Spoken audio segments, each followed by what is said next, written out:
The New York Times reported yesterday on the contents of a previously unknown memo written by former FBI head James Comey concerning a conversation he had several months ago with President Trump. This is back in February. In fact, it was the day after Michael Flynn resigned, which is going to be important for the contents, and we want to talk about this because the revelations inside of it are absolutely mind-blowing. So Mr. Comey had been in the Oval Office that day with other senior national security officials for a terrorism threat briefing. When the meeting ended, Mr. Trump told those present, including Mr. Pence, the Vice President, and Attorney General Jeff Sessions, to leave the room except for Mr. Comey. And in fact, in some descriptions, he had to tell Sessions twice to leave the room. Sessions apparently felt that some would consider it to be inappropriate to leave Trump in the room with the man heading up the investigation into his campaign. It's inappropriate to leave Trump in the room with anyone. Exactly, yes, especially women. But more importantly, we go on a little bit into the memo, and Trump said this once the room had been cleared and he was alone with James Comey, said, "I hope you can see your way clear to letting this go, to letting Flynn go. He is a good guy. I hope you can let this go." Mr. Comey did not say anything to Mr. Trump about curtailing the investigation, replying only, "I agree, he is a good guy." I certainly wouldn't have gone that far. Yeah, but it's very similar to what he said after a month previous. Donald Trump had requested a loyalty pledge out of him. He said, "Well, I'll give you my honesty." He sort of like puts just a little book note there and then eventually writes it down. Now, he shared the existence of the memo back in February with senior FBI officials and close associates. And it is known by people who've worked with Comey for several decades that he does create similar memos throughout his career, and in this case has created them, including some that are currently classified, about every phone call and meeting he has had with the president. Now, this first one is a bombshell. God only knows what'll be coming in the days and weeks ahead. Yeah, so it's actually well-known fact by everybody that Comey writes those memos because he did it when he worked under Bush, and he objected to the warrantless wiretapping program, which was illegal in the beginning and continues to be illegal, but that's a different story. And he actually was a stand-up guy and did the right thing there. And when the Bush administration tried to steamroll him and lie about the situation, he said, "Well, I mean, I did put a memo into the record, and turned out the then FBI director, Robert Mueller, had also done a memo, and it corroborated Comey's memo at the time. At the time, Comey was at the Justice Department, so he was proven right and vindicated in that. So it's not like Comey's memos haven't contradicted a president and been proven right before. They have. Of course, Trump doesn't know any of this because he doesn't bother doing any homework. And that's why I said the day that he decided to keep Comey, I said on the Young Turks, for him, it's a terrible mistake because Comey's a smart guy and he views himself as a hero for better or for worse. Yes, he likes the spotlight, and yes, he likes to contradict his bosses, so to show that he has principle. And Trump is going to be a target-rich zone, and that's exactly what he's turned out to be. And Comey documented it all along. And people say that the folks that he talked to said he was made very uncomfortable with the conversations that he had with Donald Trump. Again, he's not alone in that category, right? But if you ask the FBI director to stop an active investigation, that is obstruction of justice 101.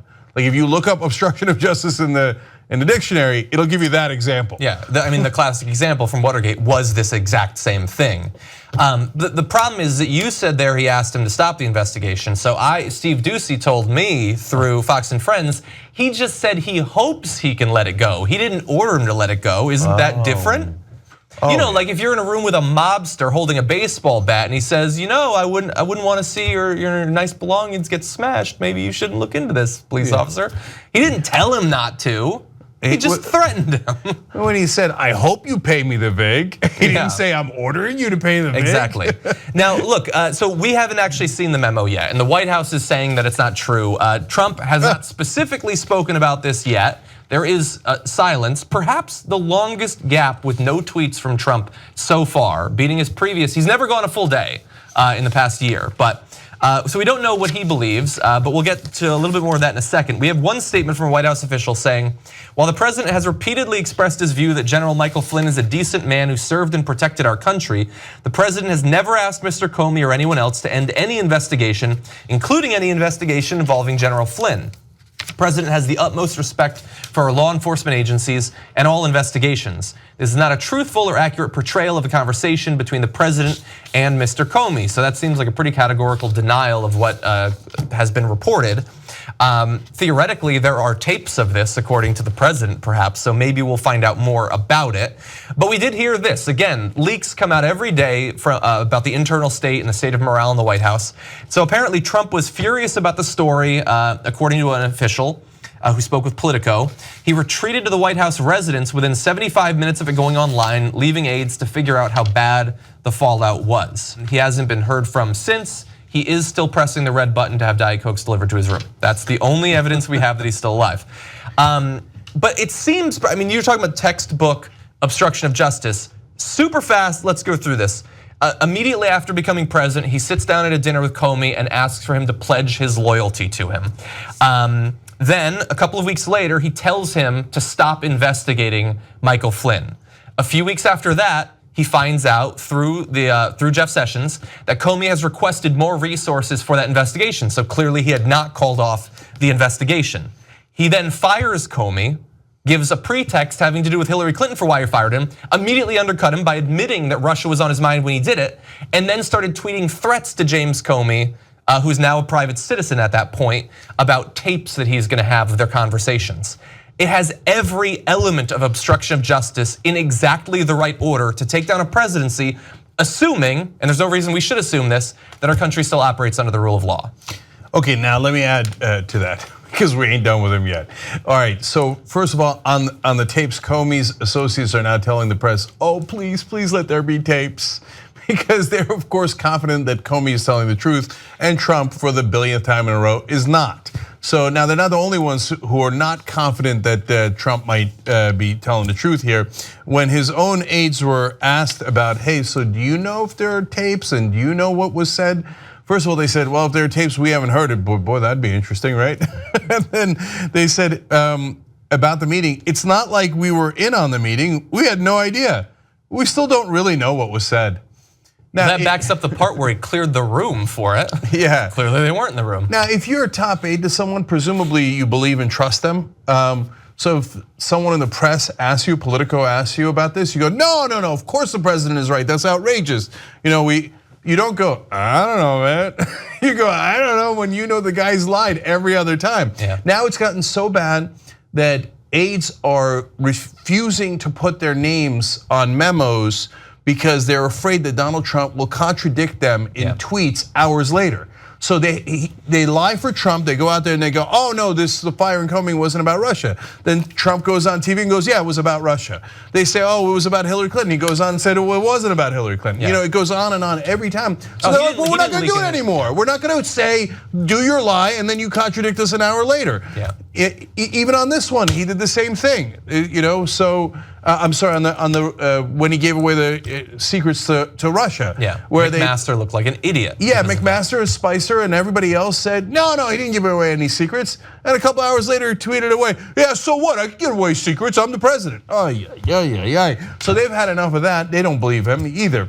The dates are very relevant here because that dinner that he had with Comey, where he asked for the Pledge of Loyalty, was one day after the FBI started investigating and questioning Mike Flynn. The February 14th meeting, where he tells him to let the Flynn investigation go, is one day after Flynn resigned from office. / was fired. So both the firing times was just a couple of days after he requested more resources. It's immediate turnaround. Yeah, both times. The minute that Flynn is the center of an investigation, he goes to the FBI and goes, stop investigating him, stop investigating him. That tells you two things. One, obstruction of justice, as we talked about, but the second thing is Flynn's got something. Trump is in an absolute panic over what Flynn might say. Again, there's another story out where aides are practically tackling Donald Trump so that he doesn't call Mike Flynn, because that would be tampering with a witness. You can't do that, but he's dying to call him. And you know what the schmuck's gonna say? It's not gonna be sophisticated. He's gonna be like, hey Mike, don't tell him what we did. Okay, so we might consider Mike Flynn's offer of immunity if he's really got something about a Russian deal that Trump's done. So hold for that. This guy's on borrowed time, man. Pence is warming up in the bullpen. This is really, really bad. And on the 75 minutes, I've got to go back to that for one last time. Imagine that you've got Democrats talking about impeachment. You've got Republicans not rebutting them. Okay, so Brett Baer on Fox News said there are not Republicans willing to go on camera tonight as of yet. And then White House administration officials said there's this misunderstanding that all these people want to go out there and defend us. Who are they? Do you want to call them? Do you know how to get them on TV? Right? So they have no allies. They're like, did you find an ally? Yeah. I don't know anyone who's willing to back us up. So that's the kind of nightmare scenario that they're in politically. And the dude goes, oh, okay, you guys got this, and goes upstairs and watches reality TV. Are you kidding me? You retired to your residence 75 minutes into the biggest story of your presidency about how you might have obstructed justice? Yeah. You know why? He's a child and he doesn't know how to act and he doesn't know how to react. So he's like, oh, I don't know. And he runs away. He runs away. And then afterwards, when people start making up lies and bungle it because there's no correct way to handle this, he'll come out and be angry at them. Go, you screwed it up. It wasn't me. You did it. Sean Spicer did it wrong. Why did he hide in the bushes? And why did he do the lies I told him to do, but not do them well enough? He just wants to be able to blame someone else. He's so ready to run away. That's why Roger Stone's going around with the Alzheimer's rumors. Everybody's ready to pull the chute. And then look, finally on the Republican reaction, I told you the 3 steps before he resigns. One is Republicans start backing away. Chaffetz already did that, and then now Chaffetz comes in and goes, "No, I got my subpoena pen. I'm ready to see those memos." That is a big blow. And then I realized, 1 week from now, he's requested all memos concerning communications between Comey and Trump. Okay, so that's a big, bold move. And then I realized something that Michael Schur had shown in his reporting on TYT Politics during the campaign. Mormons particularly dislike Donald Trump. Remember, Evan McMullin did really well in Utah, and it's not just because of Evan McMullin. They are immigrants to this country in a lot of ways. They feel like they are a minority that's discriminated against. They don't like Trump's talk against immigrants and Muslims. I know it's like I didn't know that, and Michael went and interviewed people, and it turns out that's a real thing. So if Chaffetz, who's thinking of running for governor in Utah, and is not going to stay in the House anymore, goes, hey, you know what? Let me see those memos. Let's see where this thing leads. He's in a world of trouble. That's step 1. Step 2 is his old enemies, Lindsey Graham, John McCain, all the people that he went after come to shiv him. So on that note, we have John McCain saying, we've seen this movie before. I think it appears at a point where it's of Watergate size and scale. That is a significant comment, man. That is a Republican senator talking about how this is like Watergate. I think that John McCain might be looking forward to a moment where he says, I prefer presidents who weren't impeached. If you're a member of the Young Turks, you not only get the whole 2-hour Young Turks show on demand anytime you want, ad-free, but you also get so many other shows. Old School, you'll love it. Aggressive Progressive for guys who are true progressives.